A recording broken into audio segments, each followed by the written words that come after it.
20-30 жылдар бұл шынды бұғына қазақ тарихындағы ең бір зұлмат кезеңдердің бірі. Бүгін дәл осы кеңес үкіметінің күштеп ұжымдаштыру саясаты қалайша үлкен ұлттық қасіретке ұласқанын бірге талдап көрейік. Сонымен бары неден басталды? Бұл сұмдықтың тамыры негізі кеше Қазан деген атпен танымал болған өте радикалды сияси идеологияда жатыр. Сол кездегі өлкенің жаңа басшысы Филипп Голощекиннің көзқарасы шынын айтқанда өте қатал болды. Ол қазақ ауылында кеңес өкіметі деген атымен жоқ, тек қана майлардың үстемдігі орнаған деп есептеді. Сондықтан оның мақсаты ғасырлар бойы қалыптасқан дәстүрлік өмір салтын күшпен әрі тез арада жою болды. Бірақ білесіз бе, бұл тек жергілікті деңгейдегі бастама емес еді. Жоқ, бұл КСРУ-ның бірінші 5 жылдық жоспарының ажырамас, өте маңызды бір бөлігі болатын. Мәскеудің көздегені айқын еді. Қазақстан сияқты аграрлық аймақтардың бар байлығын сөріп алып, сол арқылы ауқымды индустрияландыруды қаржыландыру. Ал енді осы идеология іс жүзінде қалай жүзеге асты?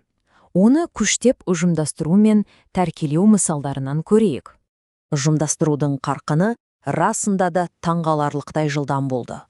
Ойлап көріңізші, 1928 жылы шаруашылықтардың небәрі 2% ғана ұжымдастырылса, арада 3 жыл өткенде бұл көрсеткіш 65%-ға бірақ жеткен. Халықты колхоздарға кіруге жай ғана емес, күштеп зорлап мәжбүрледі. Ал енді осы саясатты күштеп отырықшыландырумен ұштастырғанда не болды дейсіз ғой?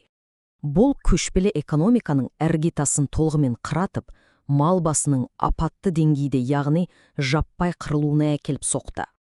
Бұл саясаттың ең басты, ең қатыгез қаруы тәркелеу болды. Бай немесе құлақ деген жай ғана сылтаумен кез келген адамның бүкіл мүлкін, соңғы малын тартып алуға болатын еді. Бұл дегеніңіз бүтін бір ауылдардың әлеуметтік экономикалық құрылымын тас-талқан етті деген сөз. Бірақ әрине, халық мұндай зорлық-зомбылыққа үнсіз көне салмады. Керісінше, жауап ретінде бүкіл республика аумағын жаппай қарсылық қозғалысы шарпыды. Мына сандарға қараңызшы.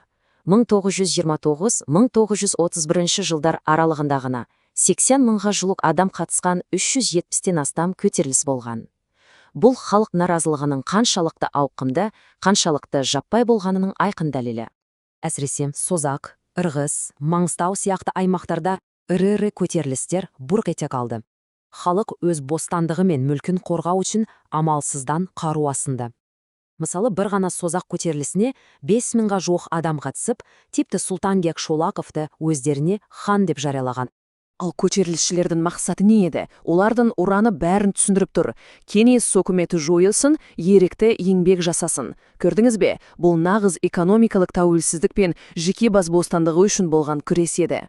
Алайда, олардың ерліктеріне қарамастан, нашар қаруланған шаруалар мемлекеттің жақсы жабдықталған әскеріне әрине төтіп бере алмады. Өкінішке орай, барлық көтерілістер аяусыз басып жаншылды.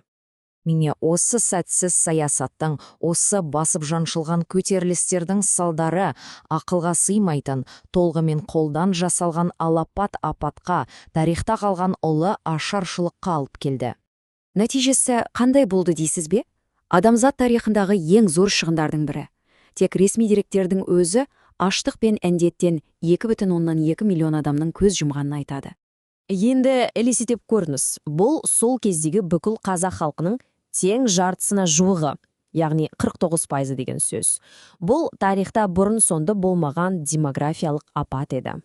Ал аман қалудың қамын жасаған тағы 1 миллионнан астам адам, олар туған жерін тастап, Қытайға, Өзбекстанға, Ресейге босып кеткеге мәжбүр болды. Өкініштісі, олардың көбі жолда, шекарада ажал құшты.